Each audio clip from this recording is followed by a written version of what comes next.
இயேசுவ இஸ்ரவேல் ஜனங்களுக்கு நியாயத்தை வெளிப்படுத்த அனுப்புனாரு தேவன். ராஜாவை அனுப்புனாரு. அந்த ராஜாவை அவங்க புறக்கணிச்சுட்டாங்க. இப்ப கர்த்தர் சொல்றாரு, நான் ஆதரிக்கிற என் தாசன் இவர் புறஜாதிகளுக்கு நியாயத்தை வெளிப்படுத்துவார். அவருடைய டியூட்டி மாறுது பாருங்க. மெட்ராஸ்ல இருந்ததான என்ன எப்படி குடியாத்தத்துக்கு கர்த்தர் கொண்டு வந்தாரோ, இஸ்ரவேல் ஜனங்கள் நடுவிலே அனுப்பப்பட்டதான அவர்கள் புறக்கணித்தபடியினால புறஜாதிகளுக்கு நியாயத்தை வெளிப்படுத்துகிறவராய் தேவன் அவரை ஏற்படுத்தினார்.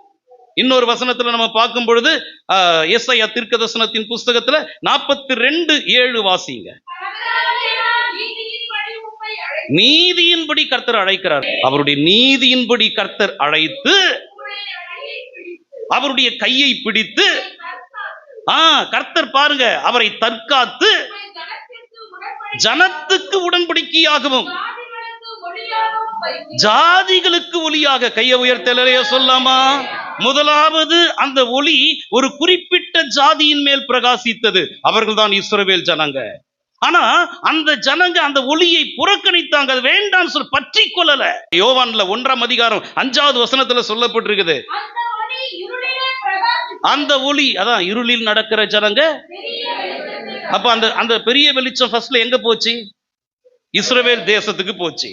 இருளிலே அந்த ஒளி பிரகாசிக்கிறது. இருளானது அதை பற்றி அப்படி இஸ்ரவேல் ஜனங்கள் தேவனால் அனுப்பப்பட்ட இயேசுவாகிய ஒளியை பற்றி கொள்ளல.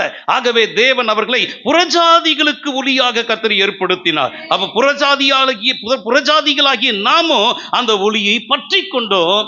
நாம் அந்த ஒளியை ஏற்றுக்கொண்டோம். நாம் இயேசுவை ஏற்றுக்கொண்டோம். அவரை ஏற்றுக்கொண்டவர்கள் எத்தனை பேரோ அத்தனை பேரும் தேவனுடைய பிள்ளைகள் ஆகும்படி அவர்களுக்கு தேவன் அதிகாரத்தை கொடுத்தார். 13வது வசனம்,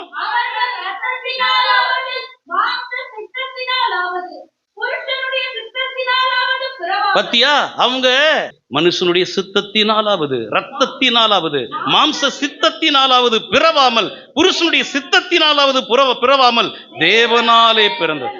அப்போ யூதர்கள் ஆபிரகாமின் பிள்ளைகள், நாமோ தேவனுடைய பிள்ளைகள். யாரு பரலோகத்துக்கு போவான்? ஆபிரகாமின் பிள்ளைகள் எல்லாம் பரலோகத்துக்கு போவாங்களா? இல்ல தேவனுடைய பிள்ளைகள் பரலோகத்துக்கு போவாங்களா? ஆபிரகாம் பிள்ளைகளா இருந்தாலுமே அவங்க தேவ பிள்ளைகளா மாறினாதான் எங்க போக முடியும்.